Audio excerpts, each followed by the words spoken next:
What the heck am I doing? I'm roasting garlic. Okay, I got a couple of hacks for this, but this is the most simple hack.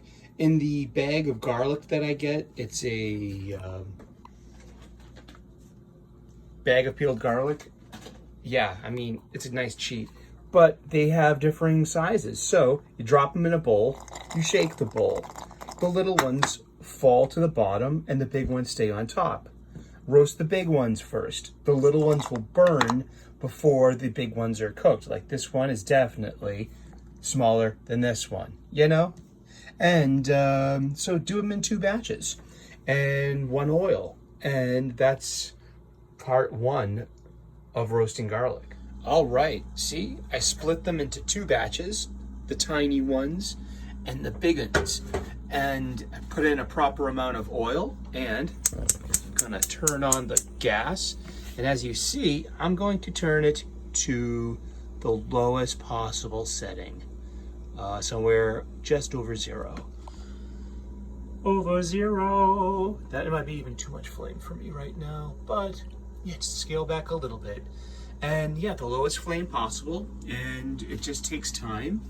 And stir it every once in a while. I use a high heat spatula, and I get this amazing caramelization when I gently scrape in the bottom of the pot. I call it roasted garlic caramel, and it's a really nice gift for those who love roasted garlic and sweet things, and perhaps defines the umami flavor you seek. But yeah, we'll check back on this. We don't want this on a hard boil. This is a slow poach. And we want roasted garlic clove available to us whenever we desire. Come with me, I will show you the way. This is really easy. Alrighty, check out the oil. And I have not touched the fire at all. It's the same fire and the same setting that we've been on the entire time. Once the oil achieves that temperature, it just, does its thing. You don't have to throw it all the way up on high. And that's the first time I've stirred it so far too. It's been about a half an hour, and it smells wonderful in here. And this will probably take about another, say, 15 minutes or so, which I'll take out these big ones and I'll do the next batch. Okie dokie. Check it out. Look at the color on that.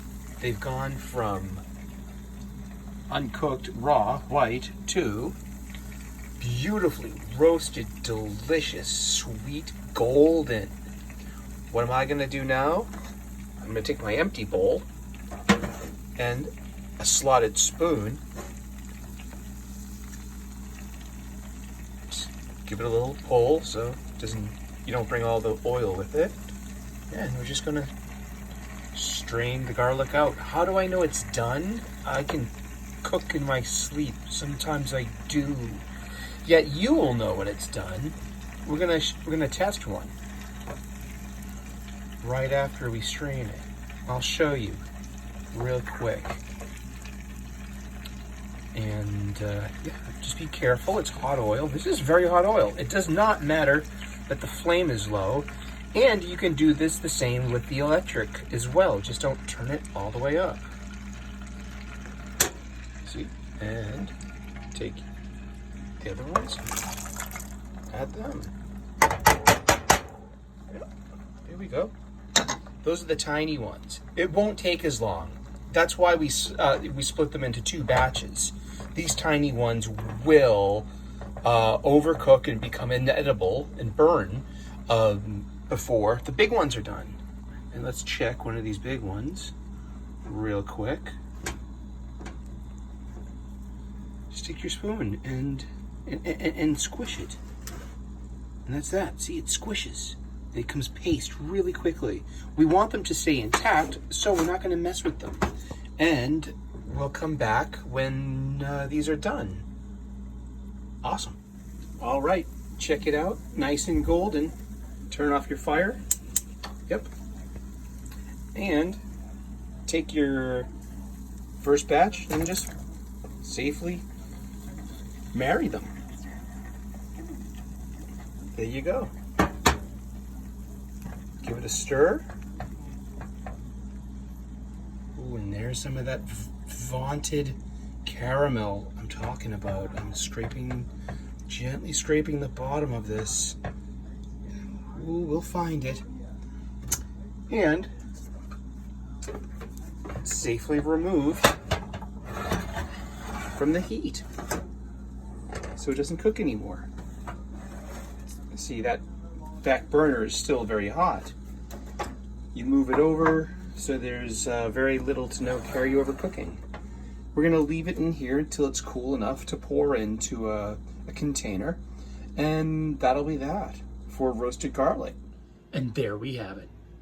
Roasted garlic cloves and roasted garlic oil to cook with, to add to anything, to make with salad dressings.